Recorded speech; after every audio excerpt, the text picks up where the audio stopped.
Vrasësi Ilaria Sulës kërkon t'i dërgojë letër prindërve të 22 vjeçares. Do t'i shpjegoj pse kryeva krimin. Filipinasi Mark Samson kërkon t'i dërgojë një letër familjes së Ilaria Sulës për t'i kërkuar falje.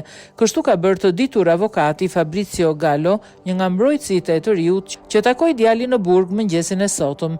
I pandehur i shpjegon mbrojtja do të përpiqet të shpjegojë arsyet e pakuptimta të veprimeve të tij dhe i lutet nënës së tij që të jetë zëri i tij për të shprehur keqardhjen dhe për t'i kërkuar falje prindërve të Ilaria sepse ai nuk mund ta bëjë këtë në këtë moment. 23 vjeçari ka rrëfyer vrasjen e studentes 22 vjeçare me origjinë shqiptare, e cila u zhduk në 25 mars në Rom dhe u gjet e pajet në 2 prill brenda një valixhe në një lugi në Poli. Sipas asaj që është zbuluar nga hetimet e deritanishme, njeriu ka vrarë vajzën në banesën e familjes së tij në Via Homs në lagjen afrikane të Romës, ku nëna e tij ishte në shtëpi dhe ndihmoi të fshinte gjurmët.